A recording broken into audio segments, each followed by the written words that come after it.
Pyro Media family, thank you for tuning in. If this is your first time joining us, welcome. We hope your experience with us is fruitful. While we are loading your experience, please do us a quick favor and hit that like button from whichever platform you're watching or listening on. And we do hope you consider hitting that subscribe or follow button so you can check out more of our amazing content. All right, let's start the show.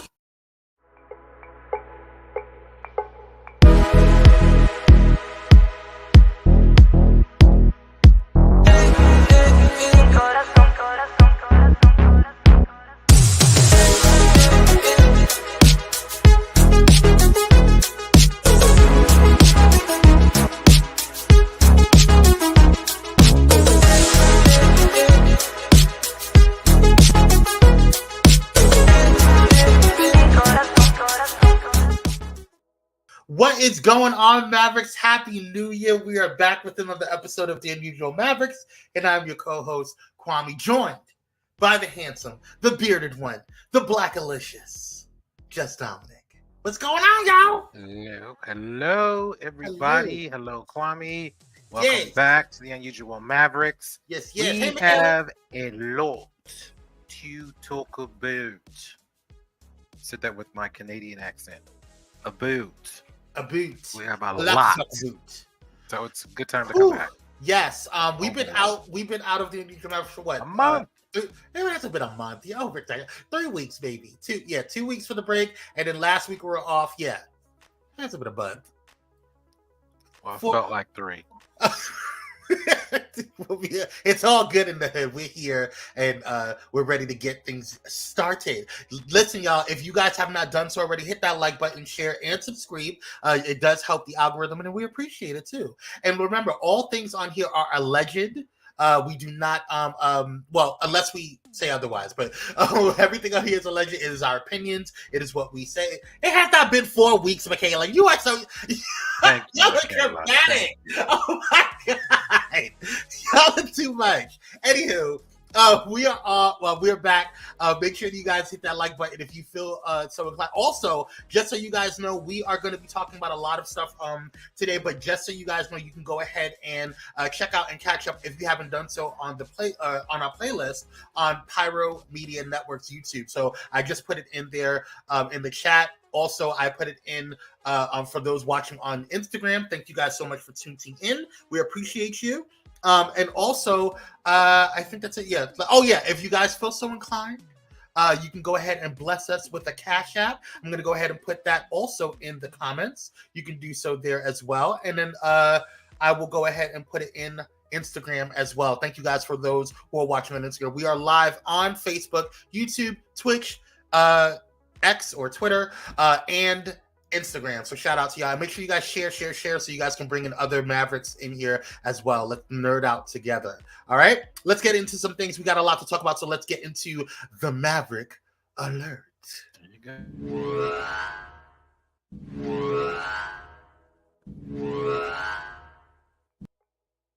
All right, y'all. It's time for the Maverick Alert. We got some stuff to talk about. Let's talk about it. First up, Eyes of Wakanda. All right, let me get my notes here. Let's go ahead and get in here. So, Eyes of Wakanda, the animated series, was announced by Marvel Studios in December 2023. Recently, it was reported that the Iron Fist may get another chance on Disney Plus, which is really good to hear, as part of Ryan Coogler's animated Black Panther spinoff, Eyes of Wakanda. This series will follow different kings in the history of Wakanda who held the title of Black Panther, which is really, really dope. Very little has been revealed about the show, though the official synopsis for the animated spinoff states, throughout Wakandan history, brave warriors have been tasked to travel the world retrieving dangerous vibranium artifacts. This is their story. So Wakanda's warriors will cross paths with one of Kunlu's previous defenders, and a new rumor shared by at Camp Can We Get Toast via Tornado, appears to confirm that. According to the scooper, this new Iron Fist will likely be a woman named Janora, a newly created character for the Marvel Cinematic Universe. It said we'll see her working with a Wakandan named Basha. So this is really, really interesting. We're going to see how this pans out, if the scoop is actually correct. Do you have a picture of this Janora? I do not, but I can get it while we're talking. What are your thoughts on it so far? I think that, again, like you said, it does sound really interesting. I am happy that we're getting Black Panther back. However, we're getting Black Panther back in a bubble. We know that this is going to be canon to the MCU. This is all canon to the MCU. But it does not give us back our T'Challa, unfortunately. It does not. It does not. However, this is incredible because we get to see kings throughout other Black Panthers and other versions of Black Panther. And we've heard a little bit about them, but we've never really had the opportunity to see a lot of them. So, yeah. So I just grabbed one picture. This is a mock-up. So this is it says rumor Black Panther will reportedly introduce a new character, and this is the new character that they're looking at. That's Janora. She looks totally Asian, which she should be. So that's good. Yeah. So we'll see how it goes. We'll see how it goes. Hey Mona, what's going on? Thanks for joining. Appreciate you. Go ahead and hit that like button on your way in, y'all. Okay, so next up on the way. Any other thoughts on this before we go? I don't want to rush through it. No. What are your thoughts on it? I don't think you gave your thoughts. I'm kind of indifferent with Marvel right now. I feel hurt by them because they took T'Challa away, the whole storyline. So I don't know. I'm not trying to be negative about it, but I also I'm at a point with Marvel where I'm just waiting for everything to pan out. We can get rumors and stuff like that, and we'll see how it goes. They gave us, a teaser for, Blade, and we thought we were going to get a new Blade, and then we didn't, and now they're saying that there's a possibility that we're getting it. And so it's just, I know there's a lot of factors that goes into making a movie and all of this stuff, whatever, and then they also have to deal with a lot of politics within, the organization. So, we'll just see how it goes. I hope that we get more, because I would love to hear and see the stories of the other kings of Wakanda that held that adorned the Black Panther mantle, and see what they do with it. You know what I'm saying? So I don't know. We'll see how it goes. I just don't want to get my hopes up and then all of a sudden they crash it down again. So I'm trying to stay positive and just be like, okay, we'll see how it goes, girl. Yeah. That's just how I am with it.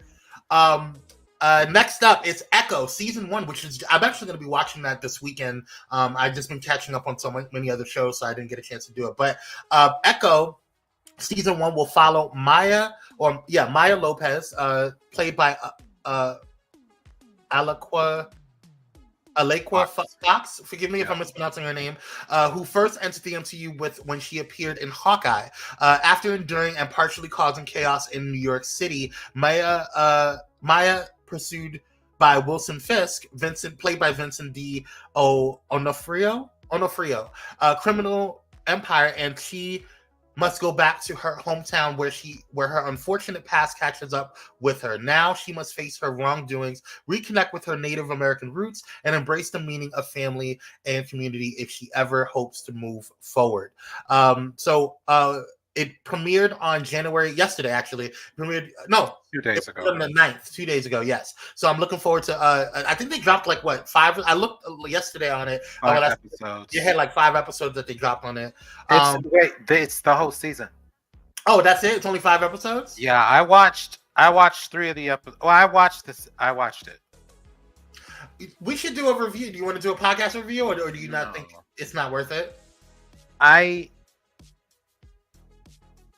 Well, you'll have to watch it first, and then you tell me.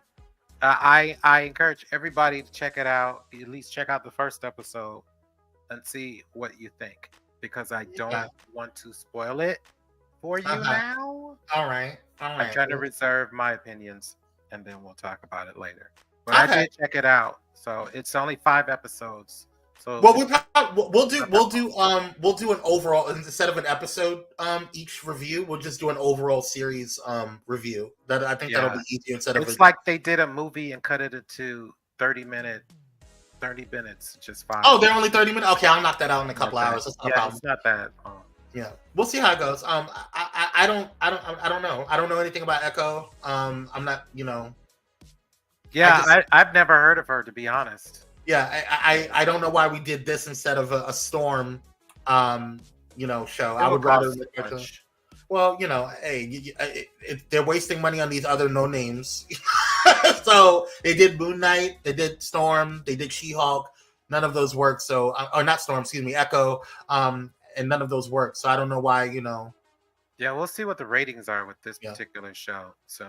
Yeah, I'm not gonna knock it because I don't know. I haven't seen it. Michaela said she loved it. So you love it? Okay, so I'll check it out. Like I said, I'm gonna check it out and give it a chance. So I'm not gonna knock it. So we'll see how it goes. All right. Anything else? No. All right. Michaela. All right. Let's get into. This. Star Trek Discovery. Now I know you guys. We cover a lot of Marvel and DC, but I am a huge Star Trek fan, as well as Just Dominic is a huge Star Trek fan, and I had for a while. Let me just read what it says before we get into some stuff or whatever. So, Star Trek Discovery, who is Discovery displayed the rise of Captain Burnham, who is played by Samick Martin Green. Who is right there, that queen that you see right there. Just amazing. She's Star Trek's first Black female-led, Star Trek Discovery is the first Star Trek's first Black female-led series, and it will see its fifth and final season premiere in April of 2024. Fans were made aware of the series' conclusion the same time the cast and crew were informed. Just last month, series co-showrunner Michelle Paradise told Giant Freaking Robot, that's the name of the outlet, that they didn't actually know the series was coming to an end until they wrapped production for season 5, which is BS. But that's another conversation. Only hours before the news was released to the general public. In fact, Will Wheaton on the Ready Room knew before the cast and crew. I didn't know that. That's interesting. Though Star Trek Discovery's cancellation caught everybody off guard, Paramount Plus and CBS Studios allowed the cast and crew to go back into production and tie up some loose ends so the series will have a satisfying conclusion. Though all 4 seasons boast an average 85% critical score, the audience score is at a dismal 37%. We'll talk about that in a second as well. Since audience scores are more strongly correlated to overall viewership, Discovery simply wasn't pulling the numbers to make it a financially viable intellectual property. Each episode of Star Trek Discovery is rumored to cost up to $10 million per episode. The spin-off series Strange New Worlds is now the flagship show with high audience scores. A new series entitled Starfleet Academy is also currently in the pre-production phases after having been greenlit by Paramount Plus this past March. What are your thoughts, Dominic? Well, we've been talking about this since this series started. Star Trek has a large white male heterosexual audience. So let's just start there. They decided to reboot the franchise with this queen right here in her series. And this series has really been really good. Season 1 is okay, and season 2 got better, and they really took it to whole new heights in season 3, I believe, right? Season 3 and season 4 are so awesome. They are really, really, really, really good. However, as you see, the cast and crew features a Black female captain. It features a gay couple. Okay, you have those two right there. It features someone who is non-binary up at the top, right there. They also have the head of engineering, I believe. Yes, the head of engineering is a lesbian as well. Yep. She's not in this picture. Not in this picture, yeah. They call this the woke franchise, and it has been getting bashed since it premiered. Yep. This is a futuristic show, but yet the main audience, the toy buyers. Yep. White males were not interested in this franchise. So it's discouraging to hear, because it is truly one of their best franchises. I agree. To me, it was one of my favorites since Next Gen. Yeah. Right after Next Gen. Agreed. I have been pretty emotional about this because Star Trek Discovery had really brought in a new wave and excitement between Trekkies. I have been a huge fan of Star Trek since its inception, since I was born, pretty much, because my dad, every year, my dad and that's one of the reasons why we bonded, and how we bonded is every year they would have on, I think it was like the WB or Channel 11 in New York, but it would be this kind of New Year's marathon where they played the entire original series all day until midnight. And my dad and I would sit there and watch that the entire, day. And so we kind of bonded over that. And from there, I watched all of the series, the Next Generation, Star Trek Deep Space Nine, Voyager, which is one of my absolute favorites, up until even that crappy one that they had, Enterprise, which had nothing to do with the actual timeline, but that's another story. I even watched the Kelvin timeline, which was the movies and stuff like that. So it's too woke for them. Yeah, that's what they said. It is too woke for them. That's what they called it. They called it too woke, and we know who they are. We know those type of nerds and that population and that group is. And this kind of happens with a lot of different superhero shows, and which is why there's a sector of nerd world where they call them the blurs, the black nerds. And so that's a whole other conversation, though.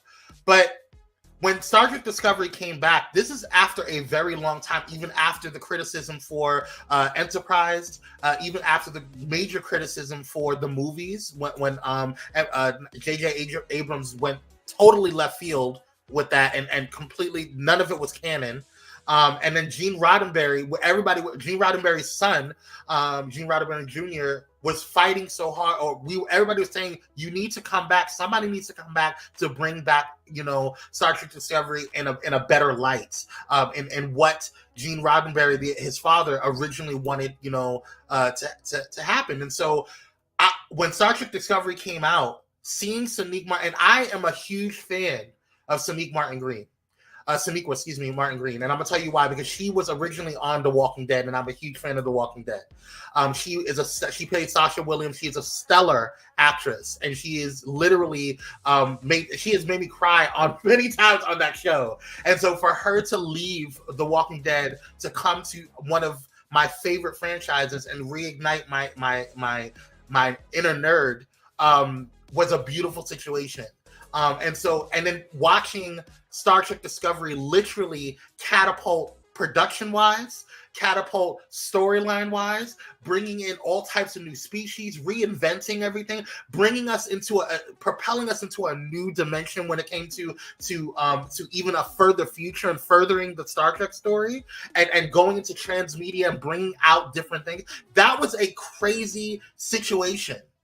And it was exciting. It was invigorating. It was something that was like, wow, this is dope.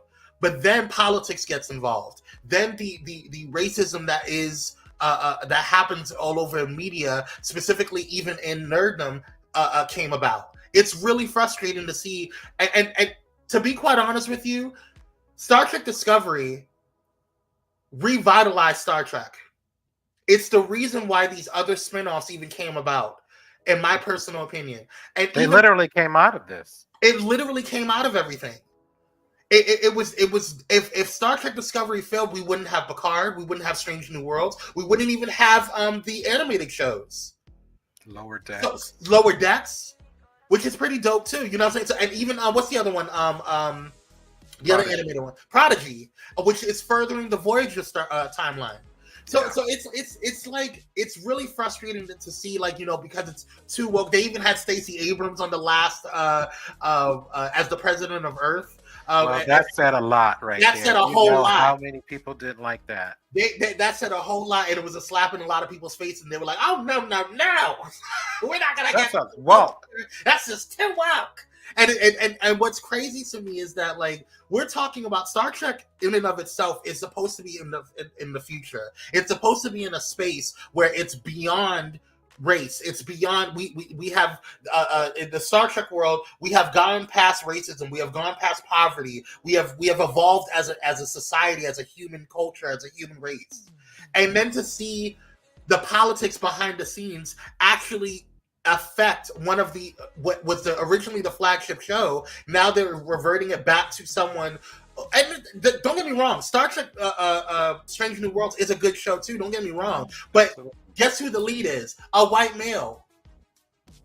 It's always been that, and that's one of the reasons why Star Trek Voyager was an issue, because we had Captain Janeway, who is arguably one of the best captains, ever to even play in the Star Trek franchise, but nobody wants to give it to her because she's a woman. People had issues with Captain Sisko because it was he was a black Star Station captain or commander rather.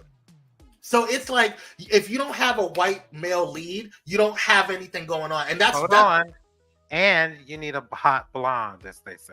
A hot blonde. Because look, with Star Trek Voyager, we introduced Seven of Nine. Don't get me wrong, Seven of Nine is one of my favorite characters on the show because she was a Borg that the whole Borg series came about, and that was a huge thing. But it never took away my admiration for Captain Janeway because she is. Literally, if I had to pick anybody to go on the starship with to travel the strange new worlds and find new things or whatever, it would be Captain Janeway all day, without question. Yeah, now it would be Captain Burnham because she has gotten out of all types of mess. But they have Rebecca Romaine on Strange New Worlds, another blonde, and that is again part of the reason why they're like, "Oh, this is the flagship. This is what we want to be." But here's what's crazy to me about this. First of all, Captain Janeway, arguably one of the best captains ever, until Burnham. Because I'm going to say this right now, and I'm saying it. There is no other captain that has graced the Star Trek franchise, the character, that is better than Captain Burnham. I'm going to tell you why. Captain Burnham, or originally when she was Ensign Burnham, in the first series, was the only captain, the only person to outsmart the computer. The only one. I think it was episode 2 or episode 3 when she was put into the brig for disobeying I forget who plays or the captain's name, whatever the current captain. She was put in there for insubordination. She was put in the brig, and the ship was in danger, and she had to outsmart the computer. No captain, no Vulcan, nobody in Star Trek history has ever been able to outsmart the computer. The computer is supposed to be 20 times. It's a supercomputer. It's almost sentient, almost. The only thing that's sentient beyond the computer is the Borg. So for a black queen to sit there and outsmart the computer, and she's half Vulcan and half human, so it's not like she's a full Vulcan, so you can't blame it on. No, she's 100% human. Oh no, she was adopted. I'm sorry, she was adopted by Vulcans. She's 100%. So she's a black human woman and outsmarted the computer. Are you kidding me? Are you kidding me? And I guess seeing her relationship with Booker. Mm-hmm. Who's a beautiful African man or Caribbean man. I don't know what he is in real life, but their relationship is very powerful. It's very strong to see this type of black love, and it's something that the mainstream, as they call it, they weren't interested in this. Yeah. It's frustrating. But I'm going to advertise. I'm going to push. I'm going to do whatever I can in the nerd. I'm going to go off on TikTok. I'm going to do reviews, whatever I need to do for the last season, because maybe we need to go up for Sonique, for the crew, for the cast to see if they're like, hey, people are actually really liking this. Well, if people tune in and continually watch the series now that it's concluding, maybe they'll get movies. Yeah. That's something that Star Trek always does. They'll conclude a series and say, hey, guys, they want you back for movies. Yeah. That's what I hope that happens. I hope it does. I would love to see a film. I would love to see a furtherance of the story, because we went even further in the future, and even Star Trek completely was different. The Federation was completely different now. Absolutely. He rebuilt the Federation. Well, we see Starfleet, and something tells me we're going to see a lot of this cast coming forth in Starfleet Academy. Because that was super interesting to see, and we've never seen that. So I'm actually happy that they're doing that. Well, I just want to say this before we go. I want to thank Saniqua Martin Green, and thank you for your stellar professionalism. All of them, the entire crew. But I want to specifically thank her because I am proud of you for being a professional, for being great at your craft, for revitalizing the Star Trek franchise, for being what we have always said. Black women always help out people. Is literally the revitalization of America. Okay, like literally. Okay, Black women are the reason why President Biden is President Biden. Okay, Black women are the reason why there's so many different things going on in the world, and a Black woman is the reason why Star Trek has gotten to where it is today. Yeah. Okay. So we even could talk about Uhura, and Ensign Uhura, and her legacy, and what that meant to Black girls. So thank you for being a representation of excellence. Thank you for being a representation and for Black nerds, and thank you for just being a stellar representation of what Black women should be. Okay, and are. So shout out to you, Saniqua Martin Green. We love you. We are supporting you, and we wish you nothing but greatness. And rock this last season out with the rest of the cast and crew. Absolutely. Whew. All right. Sorry, I had to get it off my chest. We're gonna take a quick commercial break, and when we come back, we're gonna go ahead and get into some blurred news, y'all, because we got a lot to talk about. We got to finish this out, and we got also going to be talking about Khary. Is it Khary or Khary? Khary Payton, and who is he, and what he has done for the blurred world. So stay tuned. We'll be right back. See you on the other side.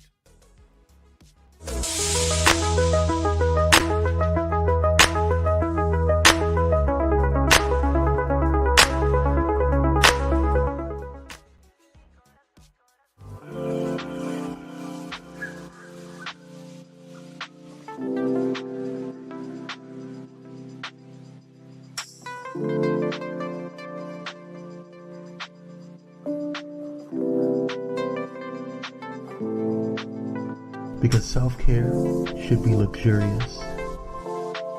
Luxe Noir.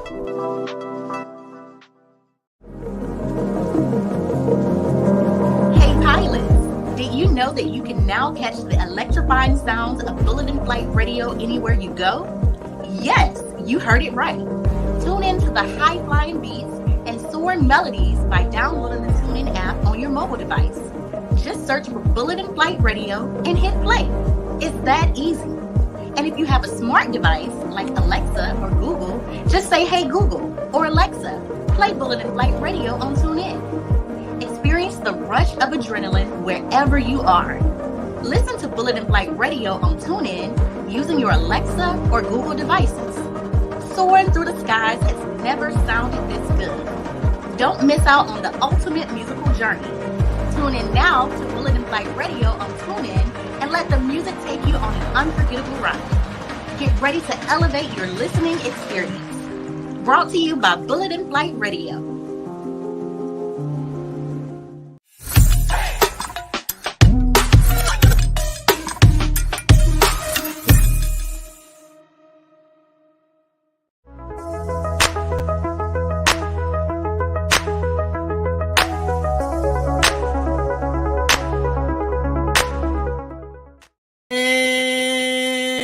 Are Black. Thank you guys for tuning in. If you are just tuning in, do us a quick favor and hit that like button, share, and subscribe. It does help the algorithm. We appreciate you for joining on in. And if you're watching on the replay, don't forget to go ahead and make sure you hit that like button as well. And also check out Bullet and Flight Radio, the #1 progressive Christian and inspirational radio station in the world. You can listen to us on there as well. So shout out to the pilots. We appreciate you.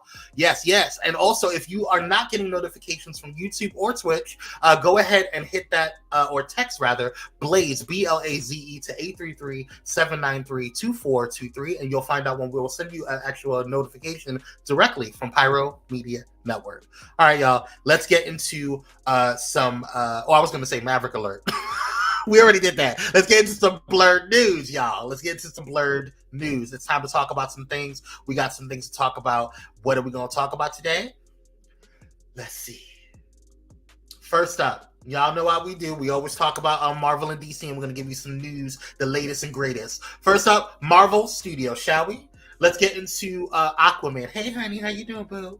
This is DC. Oh, I'm sorry, DC. Hey, boo, how you doing? How you doing? CC, how you doing, baby?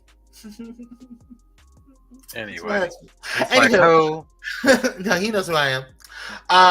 Anyway, Aquaman 2 was released at the end of December, making the fourth DCEU movie to be released in 2023, and the final one of the franchise. Shazam! Fury of the Gods, The Flash, and Blue Beetle did poorly at the box office, but rebounded on streaming. The Aquaman sequel has already surpassed all three films. In fact, the movie just hit two major milestones according to Deadline.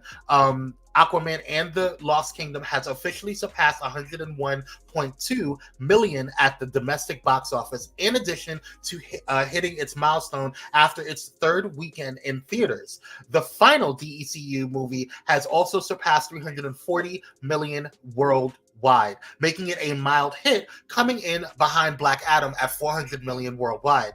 With a $205 million budget, the film has grossed 170 million, $35 million away from breaking even. While Aquaman and the Lost Kingdom's current box office takeaway it isn't terrible, it's a huge step down from the first Aquaman film, which surpassed $1 billion at this point at the box office when it was released back in 2018. As for DC's other 2023 releases, Shazam! Fury of the Gods only earned $133,838,006 worldwide. The Flash underperformed with $270,633,313 worldwide, and Blue Beetle maxed out with a total of $129,288,072 worldwide. What are your thoughts on this? Well, I think that this idea of failure or doing poorly is ridiculous right now. The reason why I say that is we all know that over the past couple of years, since 2018, they're talking about pre-pandemic numbers. Most people have invested into their homes, their home entertainment systems. They pay all these subscriptions to all these platforms to get all these movies. And they want to see it at home. And the numbers are reflecting it. As you read here, all three movies that they consider doing poorly, this is a flop and that's a flop, all made a profit after they went to streaming. They made half of their money at the box office, and they made more than half of their money on streaming platforms. So this is normal. This is the new normal. I don't see this changing at all. I don't either. And I agree with you, Dominic. I do think that, like, you know, there is a standard that is being unrealistic standard that's being put on these movies. And I just don't agree with it. I don't think that people are going, if people are going back to the box office, and I think people are going back in a way because it's like a treat. They're not, if there's 4 or 5 movies, because there used to be 4 or 5 movies, you know, that would be coming out in a month. You know, 5 or 6, 7, 8 movies that would come out in a month, and people would spend the money to go and watch 2 or 3 one weekend. The next week, oh, let's go to the movies, girl. Let's go. You know, people can't do that nowadays. People can't go to the movies paying $50, $60 for 2 people or $100 for a whole family to go and watch a movie that they may not like, you know, or you know, whatever. And then there's multiple movies that the family wants to see. And then with all the COVID stuff going on, people have RSVP or RSV. You know, people are being nasty, gross. There's violence going on. There's a lot of crap going on. And gas is between $3 to $5 a gallon. Right. So I'm gonna be spending like literally almost $150 to $200 for the weekend just for them to go. I'd rather not. And when we were teenagers, at least me, What's up, I kids? would get together with a group of friends, family members, cousins. Yeah. And it would be 10 of us going to see a film at the same time. And if we really liked the film, we would go back over and over again to see the film because we really loved it. And that's why those films became blockbusters or legends. I know that's what I did with like Beverly Hills Cop and some other movies that we went and saw. The Ghost was a movie. We were cracking jokes and just having a wonderful time in the theater as a collective. Because you see I watched Black Panther, the original Black Panther. I watched that movie. I went to go to the movie theaters to watch that movie at least 9 to 12 times, if I'm not mistaken. I'm almost positive. So much. And this movie, the first Aquaman movie as well, was a fantastic movie. Yeah. But it was the end of that era. 2019 hit. Pandemic hit by the end of that year. And people were like, I'm locking down. I don't need to be around all these people. I'll wait for it to come to video. That's what we'll wait for it to come on streaming. Heck, most of the movies that came out before March of 2020 were still doing good. You know what I'm saying? Because we didn't know that there was COVID. We didn't know. We heard rumors about it, but it was a conspiracy thing until they actually said, "Oh yeah, we knew about it, girl. You knew about it in November of 2019, girl."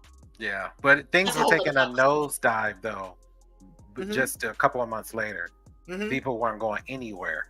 Yeah. Well, yeah, because we were on lockdown after March. But before March, people weren't going. It was a scaling back. If you all remember, those first few months before the orange Cheeto locked everything down, that people were scaling back out of common sense because we were being told things by the CDC. So the first thing that's going to suffer is an industry like this. Plus, films cost so much, as you said, to go to see. You have gas that you're trying to eat. Most people don't want to go to the movie alone. You just said Black Panther. You didn't say you went with a big old group of people to see Black Panther because most people can't afford to do that over and over again in this day and time. Yeah. Especially not teenagers. No, absolutely not. Absolutely not. So that's going on with that. So I mean, I'm glad that they're recouping and getting something, but they need to like lower down their markers, their success markers and their margins, because it's just not the way it was before. So it is what it is. So next up is the Marvel. So after a week, box office saw Disney through the movie. After a week, box office saw Disney threw the movie under the bus. Disney has now announced that the Marvels will release digitally on January 16th, ahead of a physical disc release on 4K UHD, Blu-ray, and DVD at a month later on February 13th. The release will include an audio commentary from the first Black female Marvel director, Nia DaCosta, who Disney spent several weeks throwing under the proverbial bus after the Marvels became the worst grossing and ranked live action superhero film of all time from Marvel and DC. Now, I think that they're going to recoup streaming. I think they're going to recoup. Again, this is going to go on Hulu and it's going to go on Disney Plus. All the little kids, everybody, mama and them, going to throw on this movie and say, sit down, watch this movie. And watch it. Yep. So all of these movies, if you know again, the pattern, they recoup half in the box office and they recoup the other half, if not more, on streaming platforms and for download. So what is that telling you? This pattern this is cemented right now. Yeah. So it is what it is. It's like next, I didn't need to go to the movies for this too much cash. I know that's right. That's right. I may watch it on streaming, but I'm gonna watch it on streaming because I said I wasn't gonna go to the movie to go watch it. I just specifically because of her behind. I wasn't going because of her behind. It's unfortunate because I like Monica Rambeau, but I wasn't going for her behind. Yeah. Anywho, that's here nor there. So Kang the Conqueror. We have some recasting news. As you guys know, if you guys watch Pyro, we talked about Jonathan Majors losing his case. Well, sort of. It was I don't know if I would say losing, but y'all know what happened with Jonathan Majors. Right. In that situation. But he was also, it was announced last week that he was dropped from Marvel, from Marvel and Disney had exactly. It was about a couple of weeks ago, that Disney had dropped him and terminated him effective immediately. So or terminated his contract. So there's been some recasting news. Coleman Domingo, who is addressing speculation he could be replacing Jonathan Majors in the Marvel Cinematic Universe after the latter was found guilty of assaulting his ex-girlfriend and then promptly fired by Disney and Marvel Studios. The Emmy-winning Domingo, Euphoria star, 54 years old, told Entertainment Tonight that he's aware of talk of him stepping into Majors' role as Kang the Conqueror. Though he's yet to hear directly from the superhero studio, contract negotiations are in the works but secret. We hope Marvel Studios will reveal the news officially soon. Quote, I know there's conversation around it and I don't know how much it is true, said the Rustin and Color Purple star. I don't even get that from my team. I can't tell if it's true or not. Actor Denzel Washington has been rumored to be on the short list as well. His agent released the following statement. Quote, while Domingo, who's been getting Oscar buzz for his recent roles, isn't positive he's a surefire contender for Kang. He feels honored to not only have his name thrown into the ring, but to have the passionate fans respond so positively to the idea. Majors was found guilty last month of 2 misdemeanors, 1 count of assault in the 3rd degree and 1 count of 2nd degree harassment, which is some BS. Another conversation. What are your thoughts on Coleman Domingo? I think that it's really smart. I love the way that he released his statement. I mean, it's clear he's going up against the legendary Denzel Washington for the role. Yeah. So if he's on the short list with Denzel, that's an honor all by itself. He's right. Yeah. That's an honor. Yeah. So yeah, I don't know if I can see him as see Denzel as Kang, because the last movie that with Jonathan Majors, it was kind of physical, like especially with Ant-Man. He was like, so I can't see Denzel really doing a lot of action stuff. I don't. Listen, if Harrison Ford, they have Harrison Ford cast as General Ross. And he is far older than Denzel. That's and they true. can have Denzel up in here. Okay. Just get a little body double, get a little dots all over, and do what you got to do. But Denzel on an acting scale. Oh, absolutely. There's no question. That's period. There's no question. This is Coleman Domingo's husband, Raul Domingo. This is going to be really, really interesting to see how Coleman's kind of fine. So this is really interesting news. So we'll see where the chips fall and where everything comes with that. Any other thoughts or concerns on that? No, many blessings, good fortune to him as well. The Equalizer is, I just watched that actually over this past weekend. 3. I really enjoyed Denzel in that movie.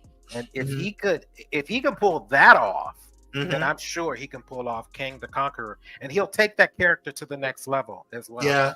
Yeah, absolutely. So either one, I don't know that other guy, the Coleman guy. You know Domingo him from you, Coleman Domingo. Yeah, Coleman Domingo. You know him from Euphoria? Yeah, he's really good in Euphoria. Yeah. Oh, okay. Yeah, he's really good. He's a good actor. And he's also he was casted in The Color Purple as well, which I have not seen yet. I know I'm sad. Oh, so he's a good singer then too, man. Okay. So so I'm looking forward to seeing if this is true or not, and if it's not, I want to know who they do cast as Kang, because like you said, it's too early to tell. His people are still talking to Marvel Studios, negotiating. It sounds like, and we don't know what Denzel's people are talking to Marvel Studios. So, like you said, I don't know what's going on. He just knows that they're talking. Yeah. I mean, if Denzel says that he'll do it, then they're gonna do a shoe-in, because just his name alone will draw in a crowd. You would think. He would. They did it with Samuel Jackson.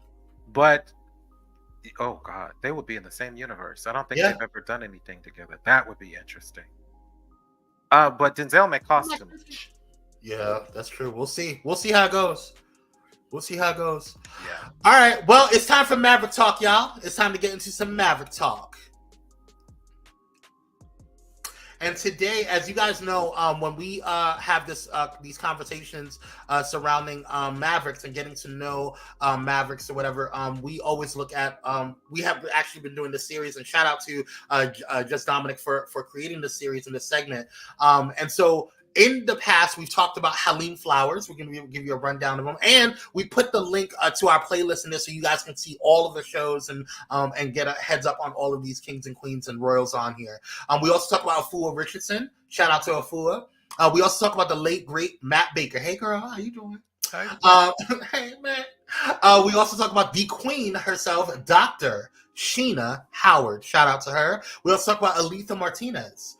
We also talked about one of our favorite superhero heroes in the superhero industry, comic heroes, the Dwayne McDuffie. Shout out to him. He was a pillar in the comic world. And Sanford Green, we also talked about him. We also talked about Natasha Bustos. Shout out to Natasha. How you doing, Queen? Loiso McKenzie, excuse me. We talked about him as well. Robin Smith, we talked about her. We also brought up Jamal Campbell. What's up, bruh? How you doing? We also talked about Nyla Magruder and what her contributions were to the comic world, as well as Anthony Piper. Hey, Anthony, how you doing?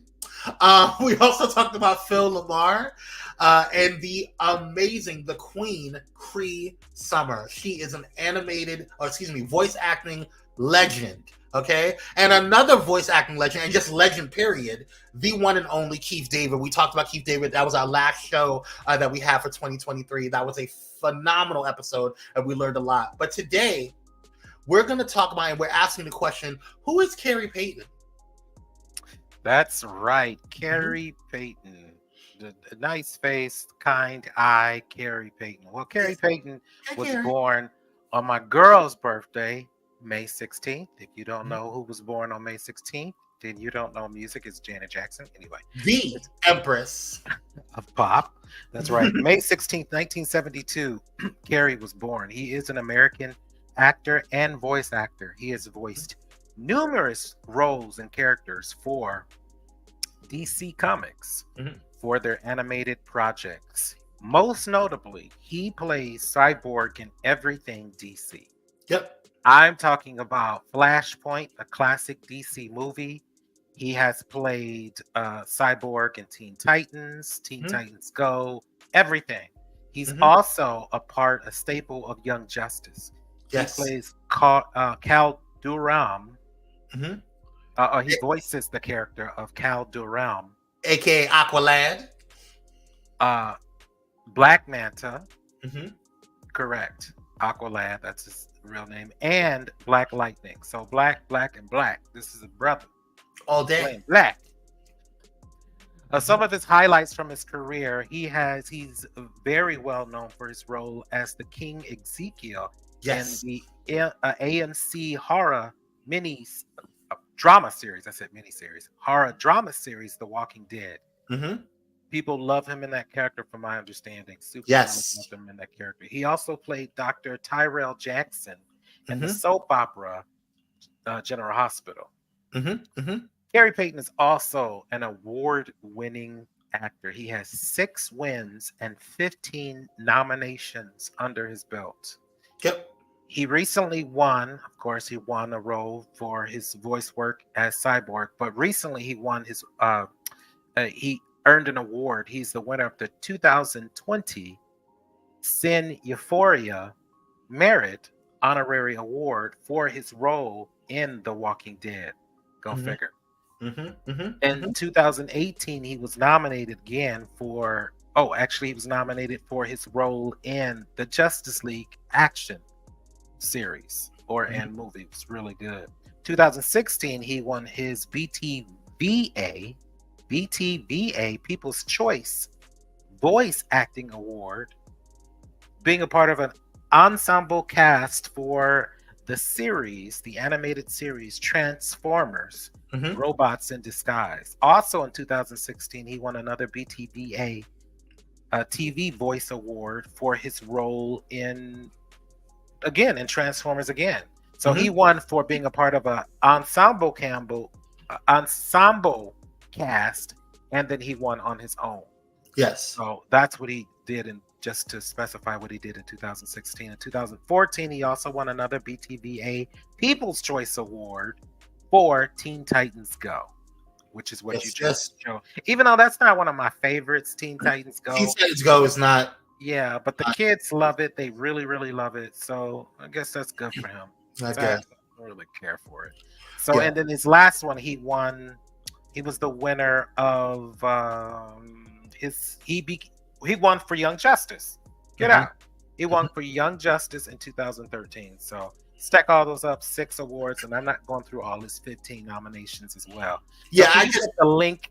I just put in actually while you were talking, I put in the link to his IMDb as well as all things Khary Payton by DC Fandom. So both links are in there for you guys to check out. You guys can look him up and see all of the amazing things that I'm a huge fan of him. I did not know he did a lot of voice acting work until I saw your research today. And so I've been a huge fan of him in The Walking Dead, as you guys know. And you love Teen Titans. I love the original. I'm a huge fan of Teen Titans. The original Teen Titans, not Teen Titans Go. So Teen Titans Go is a completely different situation. Not bad, just not my cup of tea. All right. So there's that. Raven was a lot different in the original Teen Titans. That's how I feel. But I've learned a lot about voice actors and actresses during this time. And during the series, so I'm really thank you for doing the research on this, Just Dominic. It's really interesting to see a lot of our favorites, like Keith David, Cree Summer. A lot of people didn't know about their extensive resume when it comes to voice acting. So then this dude, he plays Cyborg in almost every animated voice acting movie that you have ever seen. It's usually him. Yeah. So it's really impressive to see how he's really cornered the market on that Cyborg character, because he has played Cyborg so much. That's what we know best about Cyborg, more than the movies, more than the Ray version. It's his version, really. Khary Payton's version is what we all know Cyborg to really be. Yes, actually. But that is going to conclude. Shout out to Khary Payton. Shout out for all the work that you do, King, and thank you for all that you have done for the voiceover world, and thank you for just your hard work and your stellar talent and sharing that with the world. All right, y'all. Well, that's going to conclude the first episode of 2024. Thank you guys so much of the Usual Mavericks. Thank you guys so much for tuning in. Don't forget, if you want to tune in, make sure that you guys go ahead and hit that like button, share, and subscribe. Become a Maverick. Join us, and also make sure that I'm going to go ahead and put in the link once again to our playlist, so that way you guys can go ahead and check out all of the other shows. And if we mention anybody like Cree Summer or Keith David or Afua Jackson, Afua Robertson, Dr. Sheena Howard, all of them, or like Howard, you say, Matt, right? Matt Baker, co-founder of Marvel Comics, Marvel Studios. He's the uncredited. Yep. His stuff was stolen from him. Yep. From Stan Lee, I guess, allegedly. Are we surprised? So that he is a big deal. Matt Baker there would be no Marvel Studios if it wasn't for him. So they take everything from us. No, I'm kidding. But, we're gonna keep that. That's another conversation for another day. But thank you guys so much for tuning in. We had a good time. I hope you guys had a good time. Don't forget to like, share, and subscribe, and we'll see you guys on the next one, y'all. All right. Peace out. Bye.